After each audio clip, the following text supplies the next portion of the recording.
There are moments when everything seems to fall into place. A glance exchanged across a crowd, a conversation that reaches the depths of the soul, or an apparently random meeting that somehow transforms our entire path. The feeling that the universe is guiding us towards someone isn't just poetic, it's profoundly archetypal. In the deepest recesses of the unconscious, symbolic forces move and manifest in the external world, mirroring our most intimate longings. When the right person appears, it's not mere coincidence. It's a call, a reflection of our own individuation process, the awakening of the self that recognizes in the other the missing piece in the soul's journey. The universe does speak, but you must be sensitive enough to listen. If you believe that everything happens at the right time with the right people, comment below, "I trust the synchronicity of the universe." From Carl Jung's perspective, significant encounters are not banal accidents, but expressions of synchronicity, a principle describing the connection between internal and external events that occur simultaneously and share a common meaning. When someone enters our life in a striking way, especially during a moment of transition or crisis, we may be witnessing a symbolic manifestation of our own unconscious calling for integration and growth. The figure of the significant other often represents a projection of internal archetypes, like the Anima or animus, the unconscious feminine and masculine aspects dwelling in each of us. The right person, then, appears not merely as a companion, but as a mirror. They reflect parts of us we have yet to know or have repressed. That meeting stirs something within us. And every inner movement is a step toward individuation, which Jung described as the realization of the self, the regulating center of the psyche. The shadow also plays an essential role here. By projecting idealized or repudiated qualities onto another, we're invited to acknowledge what we need to integrate within ourselves. Thus, the true gift of the right person isn't just the external bond, but the psychological and spiritual growth opportunity they bring. So when the universe seems to show us someone, what's really happening is a symphony between the inner and the outer worlds, a choreography between unconscious symbols and visible reality.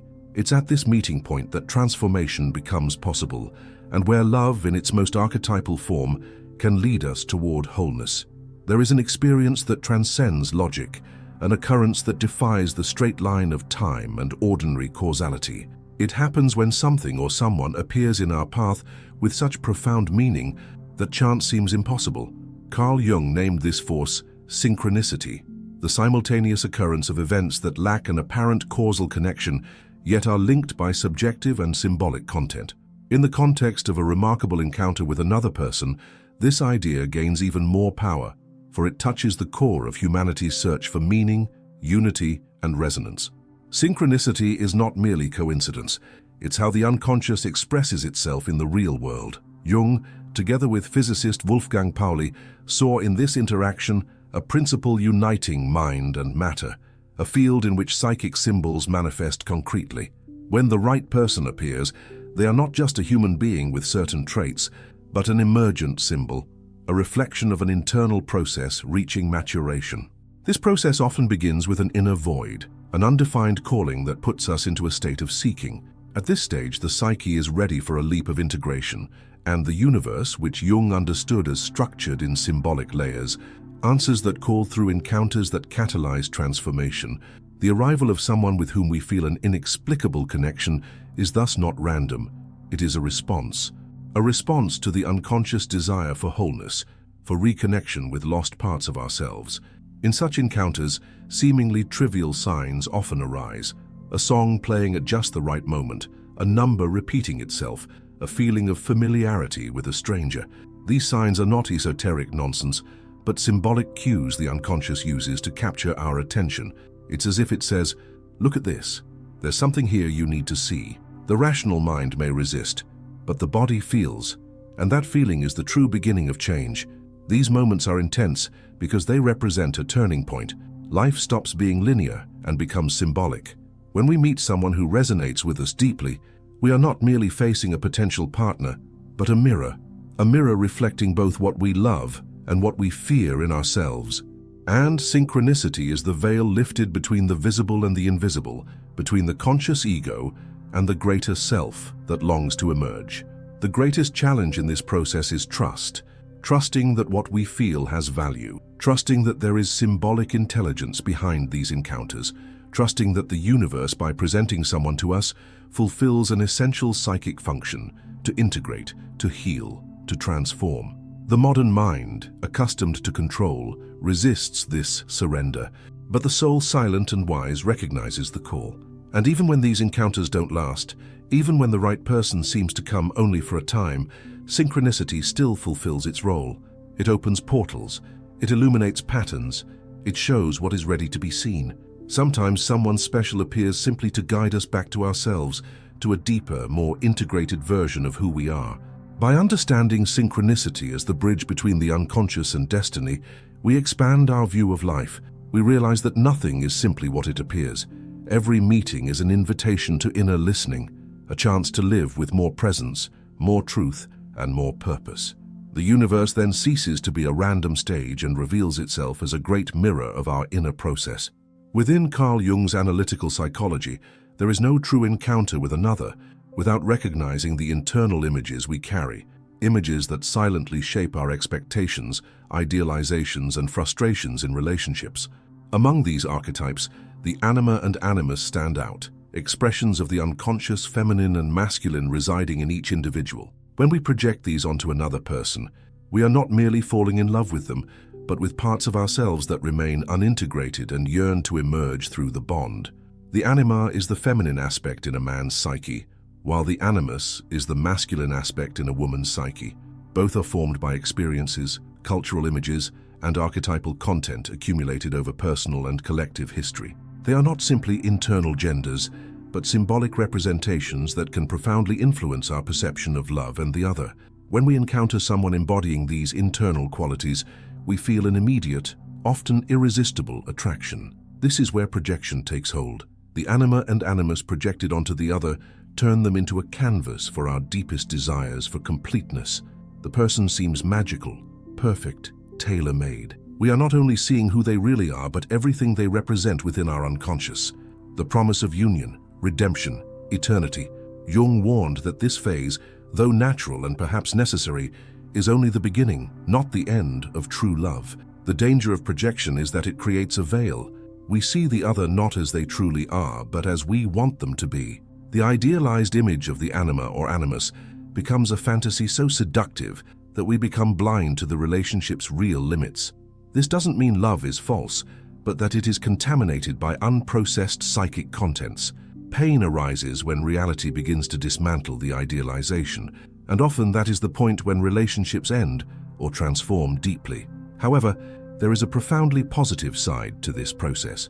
The projection of the anima and animus reveals what we are seeking internally. It shows us which qualities we need to develop in ourselves: sensitivity, empathy, intuition, assertiveness, courage, wisdom.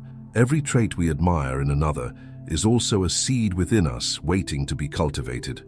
When we understand this, love ceases to be lack and becomes a mirror, a means of self-knowledge and growth. Breaking the projection does not mean stopping loving, but loving with greater lucidity. It means recognizing the other as they are, with their flaws and their strengths, while continuing the inner work of integrating the anima or animus. This is essential to the individuation process, as it represents the union of opposites within the psyche. The encounter with the right person, then, is not an end in itself, but a catalyst for one's own evolution. In more conscious relationships, love matures. The anima and animus cease to be idealized figures and begin to integrate into the personality. The man accesses his sensitive and receptive side, and the woman her inner strength and rationality. Both become more whole and less dependent on the other's fantasy as a source of salvation. Love becomes a partnership between two complete beings, not two fragments seeking to be glued together. Thus, when the universe seems to present us with someone who fills all the gaps, the true invitation is not only to love the other, but to love ourselves through that other. The real miracle is not in the perfection of the person who arrives, but in the reflection they bring, the reminder of what we are capable of becoming when we become whole inside. Every significant relationship awakens light and shadow. On one hand, relationships reveal our most beautiful qualities. On the other, they expose what is most repressed, wounded, or denied within us. Jung called this hidden side of the psyche the shadow, a set of aspects the ego rejects, but that continue to live in the unconscious, influencing our actions, reactions, and choices.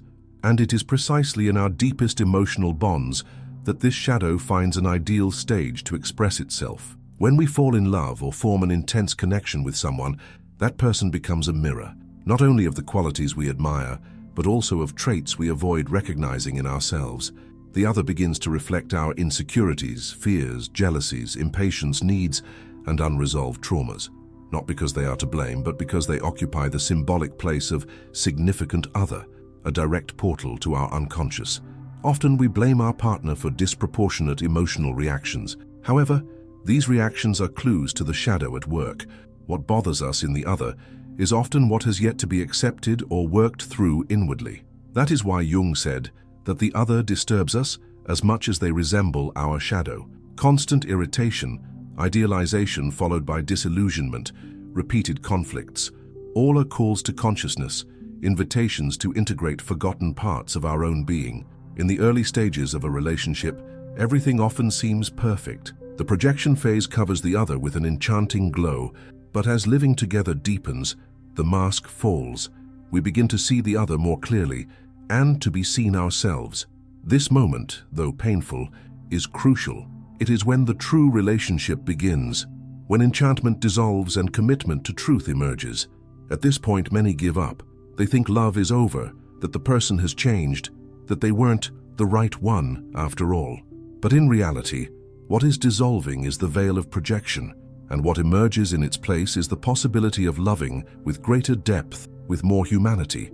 If both are willing to face their shadows, the relationship transforms into a space for healing, growth, and authenticity. Conscious relationships are those in which there is room for mistakes, conflict, and discomfort, not as an end, but as a means. Each crisis becomes an opportunity to discover something new about oneself. Each friction reveals a tension point between who we are and who we wish to be. Each misunderstanding shows where listening, empathy, and emotional responsibility are still needed. It is through this friction that psychological gold begins to form.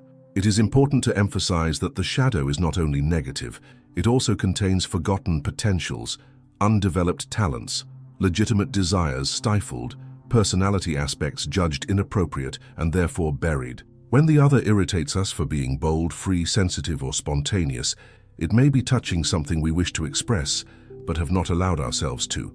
Thus, to love is also a process of reconciliation with the totality of who we are. This work is only possible with the courage to look inward.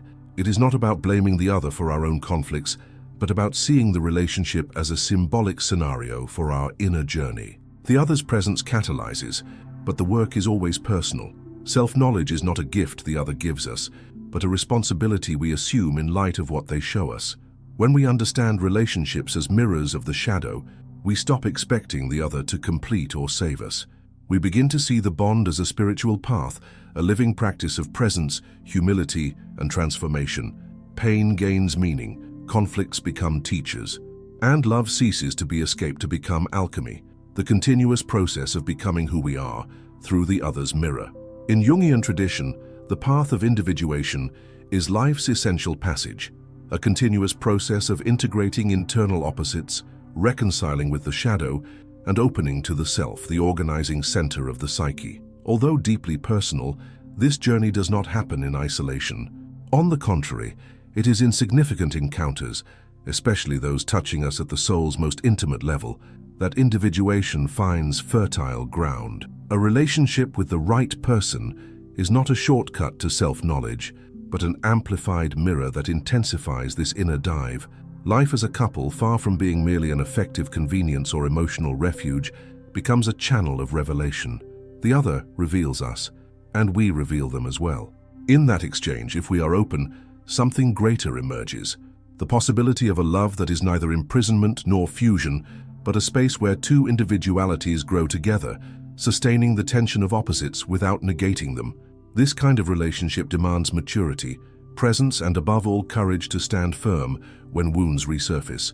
In Diadic individuation, love ceases to be romantic projection and becomes a commitment to truth. We no longer expect the other to make us happy, complete us, or resolve our inner conflicts.